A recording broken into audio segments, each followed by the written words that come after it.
موجودہ دور میں ہم دین اور دنیا کو کیسے ساتھ لے کر چلیں؟ ایک مسلمان کے لیے دین کا کتنا علم سیکھنا ضروری ہے؟ اتنا علم سیکھنا ضروری ہے میرے بھائی جسے 24 گھنٹے کی زندگی گزرے.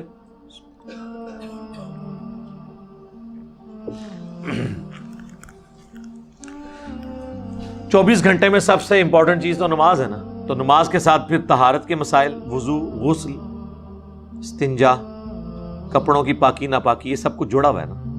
نماز کی ٹائمنگز کا پتہ ہونا، نماز کا طریقہ پتہ ہونا، 24 گھنٹے کے لیے اتنا علم حاصل کرنا ضروری ہے جس سے آپ اپنی زندگی گزار سکیں.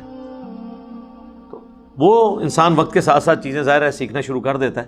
قرآن ترجمے سے پڑھیں، مشکات المصابیح آپ ضرور ڈاؤن لوڈ کر کے احادیث پڑھنا شروع کریں تو آپ کو بیسک نالج آ جائے گا. باقی ہماری ویڈیوز میں ہر چیز ریکارڈڈ ہے. باقی رہ گیا دین اور دنیا ساتھ. اسلام ہی وہ واحد دین ہے جس میں دین اور دنیا ساتھ ہے. باقی دنیا میں جتنے مذاہب ہیں نا یا ادیان کہہ لیں، ان میں ایکسٹریم رویے ہیں. کرسچنز میں بھی آپ دیکھیں جو راہب بنے وہ بالکل ایون شادیاں بھی نہیں پھر کرتے، سب کچھ چھوڑ چھاڑ کے بیٹھ جاتے ہیں. ہندوؤں میں بھی آپ دیکھ لیں پہاڑوں میں جا کے بیٹھ گئے ہوئے.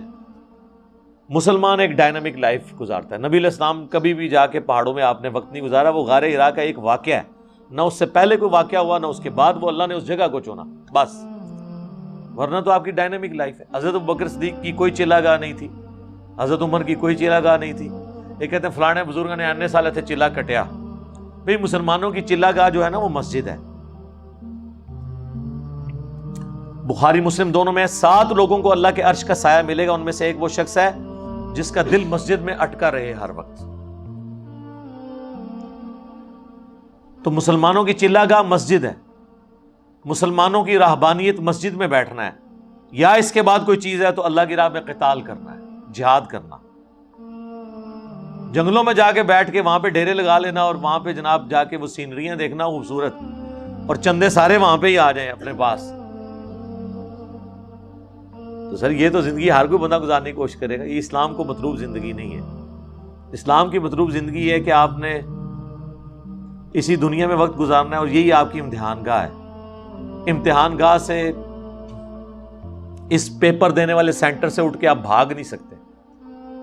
آپ کو پرچہ بھی خالی دینے کی اجازت نہیں ہے، ورنہ تب بھی فیل ہو جائیں گے. اٹھ کے بھاگ جائیں گے تب بھی فیل ہو جائیں گے. یہی ہماری امتحان گاہ ہے. بیوی، اولاد، ماں باپ، رشتہ دار، معاشرہ، اسی میں رہ کے ہم نے وقت گزارنا ہے. اور لیکن اس میں ہر لمحے ہم نے یہ ڈیسائیڈ کرنا ہے کہ کون سی چیز قرآن و سنت کے مطابق ہے ہم اس کو اڈاپٹ کریں، جو خلاف ہے وہ چھوڑ دیں.